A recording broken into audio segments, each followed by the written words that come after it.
શ્રી વલ્લભાધીશ કી જય.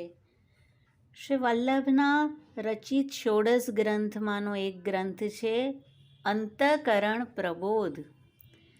આ ગ્રંથનું આપણે સૂક્ષ્મ રીતે રસપાન કરીએ.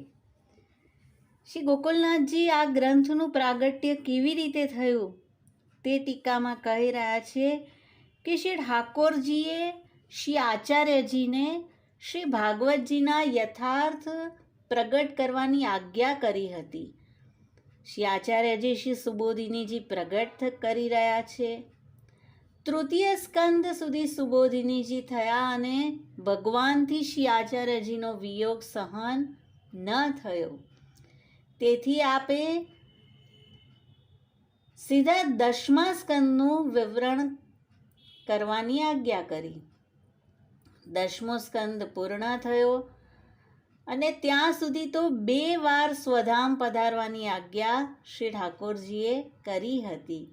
ત્યાર પછી કૃપાયુક્ત રોષપૂર્વક 3જી આજ્ઞા કરી અને ભગવાનના આગ્રહને જોઈ શ્રી આચાર્યજીએ 3જી આજ્ઞા જ્યારે થઈ તે પછી નિજ અંતઃકરણને પ્રબોધ કરતા આ ગ્રંથ પ્રગટ કરી રહ્યા છે.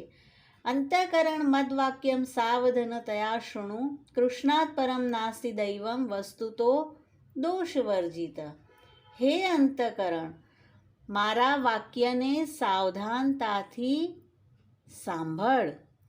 કૃષ્ણથી પર વસ્તુત દોષરહિત બીજો કોઈ દેવ નથી.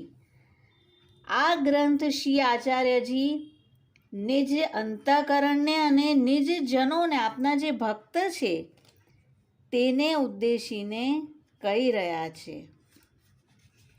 બીજો શ્લોક. ચાંડાલી ચેદ રાજપત્ની જાતા રાજ્યા ચ માનિતા કદાચિત અપમાનેપી મૂલત કાક્ષતિર્ભવેત. કોઈ ચાંડાલી હોય, યદિ તે રાજાની પત્ની એટલે કે રાણી બને અને ત્યાર પછી તે રાજાની માનીતી રાણી બને, જો કદાચ તેનું ક્યારે રાજા દ્વારા અપમાન થઈ જાય તો તેના મૂલમાં શું ક્ષતિ થશે? તેવી જ રીતે જીવની પણ અવસ્થા છે. જીવ પહેલાં ચાંડાલી સમાન હતો, પછી શ્રી ઠાકોરજીને શ્રી વલ્લભે હસ્ત ગહાવ્યો અને જીવ બન્યો રાજપત્ની એટલે કે રાણી. શ્રી ઠાકોરજી સાનુભાવતા જણાવવા લાગ્યા અને હવે જીવ થયો માનીતી રાણી. હવે કદાચ પ્રભુ સાનુભાવતા અથવા ફલ દેવામાં વિલંબ કરી રહ્યા છે તો જીવે કોઈ પ્રકારની ચિંતા ન કરવી અને તેને મૂલમાં શું હાનિ થશે? તે રાણી તો રહેશે જ, ફરીથી ચાંડાલી નહીં બની જાય. સમર્પણાદહમ પૂર્વમ ઉત્તમ કિમ સદાસિત કામમ અધમતા ભાવ્યા પશ્ચાતાપો યતો ભવેત. સમર્પણથી પૂર્વ શું હું સદા શ્રેષ્ઠ હતો? તો હવે મારી અધમતા કેમ વિચારવી જેથી પશ્ચાતાપ થાય? ઠાકોરજી ફલ દેવામાં વિલંબ કરી રહ્યા છે તો મારી અધમતા છે અને તેમ કરીને પશ્ચાતાપ કરવામાં સમય ન બગાડીએ. સત્ય સંકલ્પો વિષ્ણુ ન અન્યથા તું કરિષ્યતિ યજ્ઞૈવ કાર્યા સતતમ સ્વામી દ્રોહ અન્યથા ભવેત. શ્રી કૃષ્ણ સત્ય સંકલ્પવાળા છે. શ્રી વલ્લભને કહ્યું છે જે જીવનો હું એકવાર અંગીકાર કરીશ પછી ક્યારેય તેને છોડીશ નહીં, તો અન્યથા તો નહીં જ કરે, મીન્સ કે મારો ત્યાગ તો નહીં જ કરે.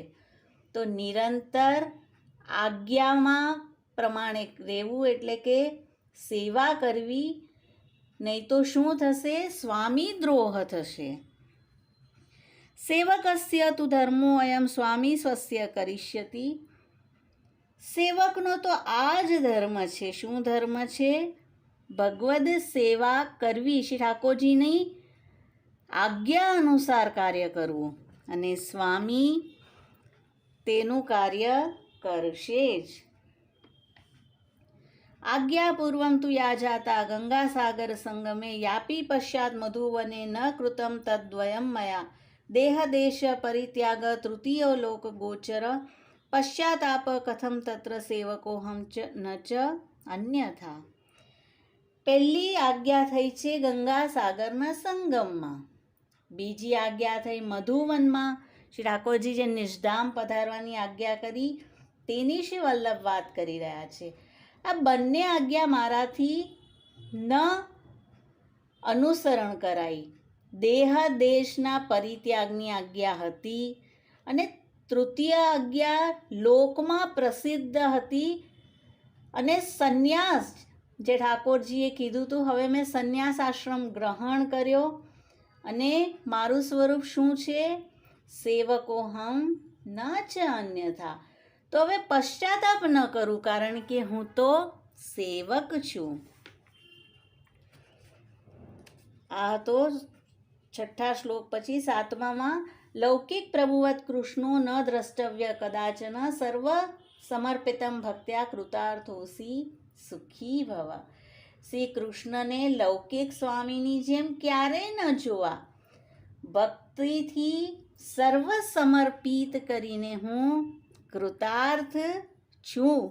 અને શ્રી વલ્લભ કહે છે સુખી ભવ. ફરીથી પહેલાંની જેવી તારી અવસ્થા થઈ જાય.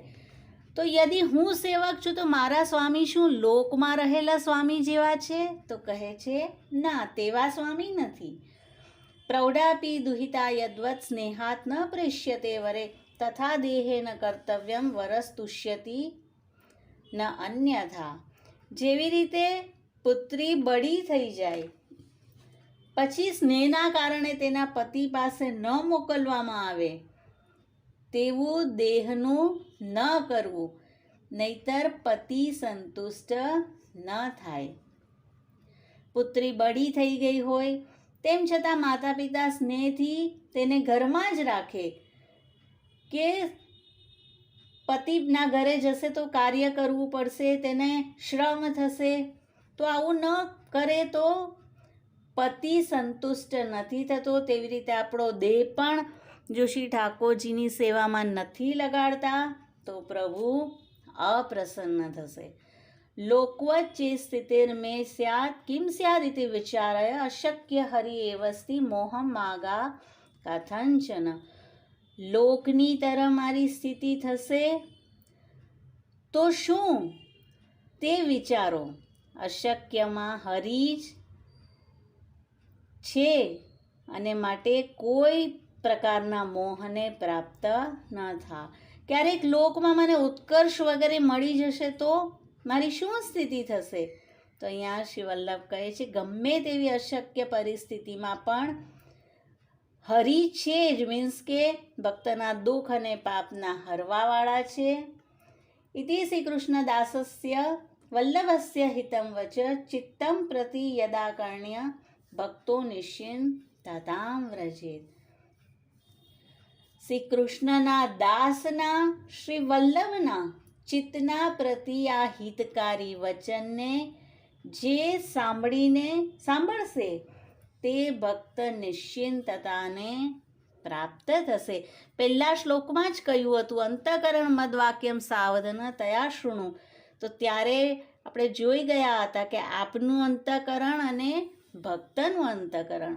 તો આ જે વચનો છે તે શ્રી આચાર્યજી કહે છે જે શ્રવણ કરશે તે નિશ્ચિંતતાને પ્રાપ્ત થશે. તો અતિ સુંદર એવો આ ગ્રંથ છે અને શ્રી વલ્લભ પોતાના જીવોને જ્યાં પણ અટક્યા હોય, કોઈ પણ ચિંતા હોય તો છેલ્લા શ્લોકમાં કહી રહ્યા છે કે ભક્તો નિશ્ચિંતતામ વ્રજેત. અને કૃતાર્થ અવસ્થા સુધી તે જીવ પહોંચી જશે તેવું દાન શ્રી વલ્લભ કરી રહ્યા છે. શ્રી વલ્લભાધીશ કી જય.